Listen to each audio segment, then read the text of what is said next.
ஒருத்தவளும் துணி துவைக்க வந்த மாதிரி தெரியல. எல்லாம் தண்ணியில கடந்து குதிச்சுக்கிட்டு விளையாடிக்கிட்டு இருக்கிறீங்க சின்ன பிள்ளைங்களாட்டம். சட்டுன்னா துணியை துவைச்சு அழைச்சி போடுங்க. அப்புறமா மோட்டர் நிறுத்திவிட்டாங்களா என்ன பண்ணுவீங்க?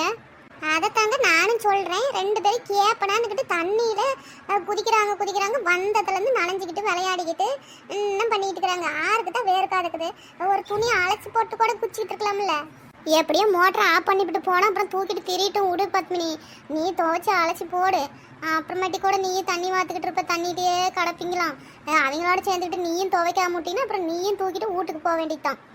நம்மக்கிட்ட சொல்லாமே ஆஃப் பண்ணி போட்டுருவாரு. அது நம்மளுக்கு தெரிஞ்சானே தான் நாம் எப்போனாலும் போட்டுக்கிடலாம். அவரெலாம் ஒன்றும் சொல்ல மாட்டார். நீங்கள் துவைங்க, நாங்கள் பொறுமையாக துவைச்சிக்கிடுறோம். 2 பேரும் என்னமோ பண்ணுங்க. நான் துவைச்சி அலசி போட்டு தான் அப்புறமா தண்ணி வாத்துக்கணும். பாரு எத்தனை பக்கெட்டு துணி சேர்ந்து போச்சுன்னு. கோயிலில் போய் எல்லாம் ஈர துணியோடு வாத்துக்கிட்டு எல்லாம் காயத்தில் போட்டு எடுத்துக்கிட்டு உருண்டை கட்டி ஒரே ஊச நாத்தம். ஊடே நாரி போச்சு கப்புன்னு.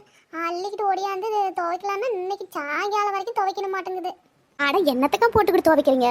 கோயிலுக்கு போட்டுட்டு போன துணியெல்லாம் நல்லா தேய்ச்சி துவைக்கக்கூடாது பார்த்துக்கிடுங்க. அது புண்ணியம். மொத்தமாக புண்ணியத்தெல்லாம் தேய்ச்சி எடுத்துப்படாதீங்க. துவைக்கிறதுக்கு கையிலாவதுக்கு என்னென்ன காரணம் சொல்லிட்டு இருக்கிறா இவன். அதுக்குன்னு அழுக்கோடியை அப்படியே எடுத்து அழைச்சி போட்டுட்டு போவாங்க. கூறு கட்டத்தனமா பேச்சிட்டு இருக்காத. சரி அதெல்லாம் விடுங்க. ஏக்கா விஷயம் கேள்விப்பட்டீங்களா? ஏம்மா சீக்கிரமா எல்லாம் துவைச்சு அழைச்சி போடுங்கம்மா. கிணத்துல தண்ணி கம்மியாகிக்கிட்டு வத்திக்கிச்சு. அப்புறம் வெறும் மோட்டர் தான் ஓடும்.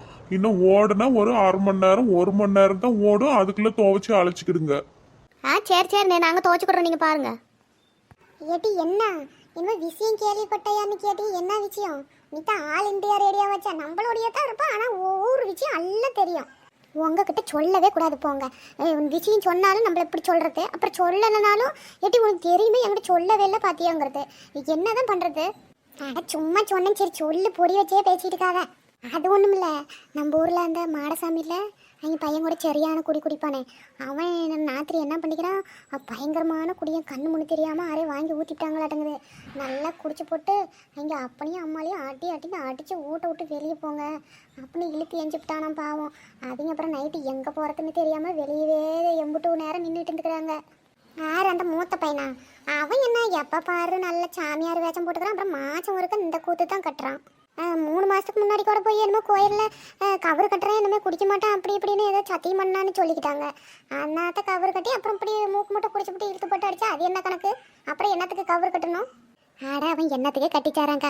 அவன் என்ன நாம் சொன்னாவா வச்சுக்க போகிறான். அப்புறம் என்ன பண்ணிக்கிறாங்க, அந்த மேலல்ல அந்த யார் துறையன்னு சொல்லுவாங்களா, எங்கள் சொந்தக்காரன்னு நினைக்கிறேன், எதுவும் நெருங்கிய சொந்தமா. அவன் என்ன பண்ணிக்கிறான், சரி அவனுமே இங்கே வந்தீங்கன்னா அப்படியே தான் நைட்டு முழிச்சு ஆட்டம் கட்டிக்கிட்டு இருப்பான். நீங்கள் நம்ம வீட்டுக்கு வந்துருங்க அப்படின்னு சொல்லி அப்புறம் விரிஞ்ச வீட்டுக்கு போய்க்கிட்டீங்கன்னு சொல்லியிருக்கிறான். யார் அவனா? அவனே ஒரு மொடா குடிக்காரன். அவங்க வீட்டுக்கு ஒரு காய்ச்சி தர மாட்டான். நல்லா குடிச்சுட்டு ரோடாக கிடப்பான். ஆமாக்கா, அவன் போன வாரம் கூட நல்லா குடிச்சுட்டு கடைக்கு முன்னாடி பெப்பர் பேன்னு கிடந்தான். அப்புறம் இங்கே பொண்டாட்டி வந்து மிரட்டி இழுத்துட்டு போச்சு. ஆமாம் அவனே தான். அவன் நல்ல தென்னி. சரி நம்ம வீட்டில் வந்து இருந்துக்கிடுங்க. அப்புறம் காலையில் அவன் தெளிஞ்ச வெட்டி பேசி என்னன்னு மிரட்டி விடலான்னு சொல்லி இவன் கூட்டிகிட்டு போய்க்கிறான்.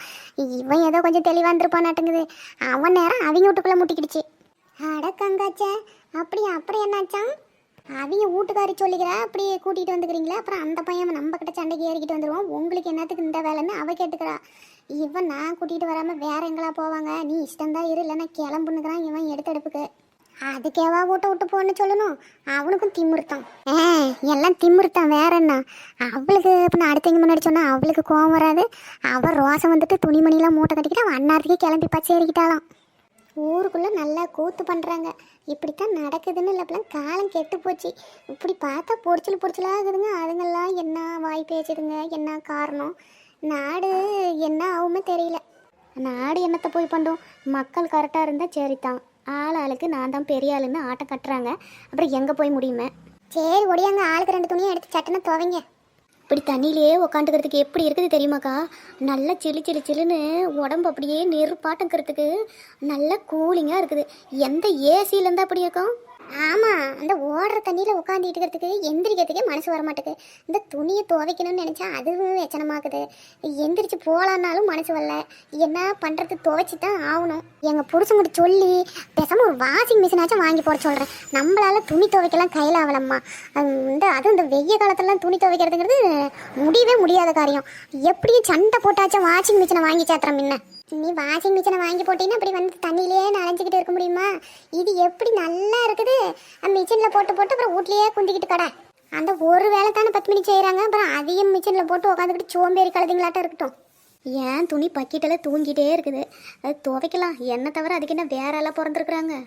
இந்த துணியை நெட்ட வழி தான் துவைக்கணும்னு அந்த துணியை உற்பத்தி பண்ணுறதுல அது தலையில் எழுதியே அமுச்சு விட்டாங்க போல. வெட்டி நாயுமே தான் பேசிட்டு இருக்கிறீங்க. வந்து பேசுகிற நேரத்துக்கு ஒன்று ஒன்று துவைச்சிக்கிட்டே பேசுகிற நேரம் துவைச்சாயிருக்காது. அதுவும் சரிதான், முடியலையே என்னத்தை சொல்ல. ஏட்டி கீதா, இந்த தண்ணியில் குதிச்சு குதிச்சு தொண்டை வேற வறண்டு போச்சு. வாரியா அப்படியே ஒரு தோப்பை ஒரு ரவுண்ட் அடிச்சோமா, எங்கன்னா ஒரு இளநீ முட்டைக்காய் கிடச்சிச்சின்னா கூட உடச்சி குடிச்சுட்டு வரலாம். கொஞ்சம் தொண்டை நாச்சிக்கிட்டாச்சும் வரலாம். ஏட்டி நெட்டவள்ளி, தோட்டத்துக்காரான தண்ணி பாய்ச்சிக்கிட்டு இருக்கிறாங்க. அவங்க முன்னாடியே போய் நீ ரவுண்ட் அடிச்சு தேங்காய் உடச்சி குடிச்சுட்டு வந்தீங்கன்னா இன்னொரு நாளைக்கு நம்மள துணி துவைக்கல, சும்மா கூட இந்த பக்கம் விட மாட்டாங்க பார்த்துக்க. ஆட அந்த அண்ணா அப்படிலாம் இல்லை. அவரே தேங்காய் 1 2 கடந்துச்சுன்னா எடுத்துகிட்டு போமா குழம்புக்கு ஆகும்னு சொல்லி கொடுப்பாங்க. இவங்கெல்லாம் மற்றவங்க மாதிரி கிடையாது. நீ வா. ஆமாம் போங்க போங்க, 2 பேரும் போய் விளக்கு மாத்தடி வாங்கிட்டு வாங்க. ஏட்டி போ, நானும் வரல. அந்த அக்கா பாரு கிளம்புறதுக்கு முன்னாடியே வாயை வைக்கிறாங்க. அப்புறம் ஒன்று கிடக்க ஒன்றுனா ஒரே அசிங்கமாக போயிடும். ஏன் நட்டவழி தண்ணி தவமா தான் அந்தாண்ட பாரு, ஏன் உயர் கூடையில் தண்ணி வச்சுக்கிற வேணும்னு போய் எடுத்துக்குடி. போகிற இடத்துல தேவைப்படுமேனு நான் எப்பயுமே ஒரு பாட்டில் தண்ணி நப்பி கொண்டுட்டு வந்துடுவேன். அப்படி தண்ணி தவமாச்சு போய் எடுத்து குடிச்சிட்டு வாப்போ. அந்த தண்ணியெல்லாம் குடித்தா எனக்கு தண்ணி தான் வழங்காதுக்கா. எனக்கு ஒன்று இளநீ குடிக்கணும், இல்லைன்னா ஜூஸ் குடிக்கணும். அப்போ தான் தண்ணி தான் வழங்கும். இப்படியே பேசிக்கிட்டு ஒன்றா செருப்படி இல்லை விளக்க மாத்தாடி, உனக்கு கன்ஃபார்ம். ஏட்டி நல்லவள, அன்னைக்கு ஜூஸ் கடைக்கு போனோம்ல, ஞாபகம் இருக்குதா? அந்த அக்கா உள்ளே போய் ஜூஸ் எடுத்துகிட்டு வா, இது சில்லுன்னு இல்லைன்னு சொல்லிவிட்டு அவங்க போன வேகத்தில் 20 ரூபா ஜூஸை, எப்படி 10 ரூபா ஜூஸ் கூடல 20 ரூபா ஜூஸை எடுத்து வரத்துக்குள்ள முடக்கன்னு தொண்டையை அடைச்சிக்கிட்டு குடித்தேன். இப்போ மட்டும் நல்லவா யோக்கி மாதிரி பேசுகிறா இவ. 2 பேரும் மாறி மாறி இப்போ பாரு உண்மையை கக்குவாங்க. அப்பேற்பட்ட ஃப்ரெண்ட்ஸ் 2 பேரும். ஏட்டி நாயே, நான் வரலன்னு சொன்னதுமே அன்னைக்கு நடந்த விஷயத்த இந்த அக்கா முன்னாடி சொல்லிவிட்டேன். அது வாயை வச்சுட்டு சும்மா இருக்குன்னு நினைக்கிறியா? போய் ஊரையே தம்பட்டம் அடிச்சுப்பிடுண்டி. என் மானத்தை வாங்கிவிட்டால நீ. உன்னை பாரு, நான் வரவே மாட்டேன். சரிட்டி வா. அது என்னமோ ஒரு ஃப்ளோவில் சொல்லிட்டேன். அக்கா நீங்கள் எங்கே சொல்லிவிடாதீங்க சரிங்களா? பண்ணுறதையும் பண்ணிவிட்டு சொல்லிவிடாதீங்க வா. அவங்களுக்கு மைக்கே தேவையில்ல. இப்போ நாம் இந்த இடத்த விட்டு கிளம்புறதுக்குள்ள வந்து லைன் கட்டிக்கிட்டு எல்லாம் கேட்பாளுங்க பாரு. ஏட்டி ஜூஸை திருடி குடிச்சியான்னு சொல்லி. ஏன் என்னத்துக்கு வம்பு கிழக்கிறீங்க? உங்களை சொல்லிக்கிட்டு இருக்க எனக்கு வேலையா? எனக்கு வேறு வேலை இல்லை. போய் வேறு வேலை இருந்தால் பாருங்கள் போங்க. நான் கிளம்புறாயா உங்களோட நின்றுக்கிட்டு தான். அவளுக்கு தான் பாத்தியாடி, இன்ன வரைக்கும் எம்பிட்டு ஆர்வமாக நின்று பேசிக்கிட்டு இருந்துச்சு. நீ ஒரே ஒரு ரகசியத்தை சொன்னியா, இடத்த காலி பண்ணிடுச்சு பாரு. அது மட்டும் சொல்லட்டும், உன்னை ஓட ஓட அடிச்சு விரட்டிப்படுவோம் பார்த்துக்க. அட கீதா, நீ வேற வாயை வச்சுக்கிட்டு சும்மாரு. அந்த அக்கா அந்த மாதிரிலாம் பண்ண மாட்டாங்க. அங்கே எங்கேயும் மாற்றி மாற்றி சொல்கிறதுலாம் இல்லை. அவங்களுக்கு வேலை கிடக்குமாக்கும் போயிட்டாங்க. என்னத்தை சொன்னாங்களோ போ. சரி வாட்டி, உனக்கு தேங்காய் தானே வேணும்? வா, தேங்காய் எப்படிங்க உன் மண்டையிலே போடுறேன். அப்படி வா வலிக்கு.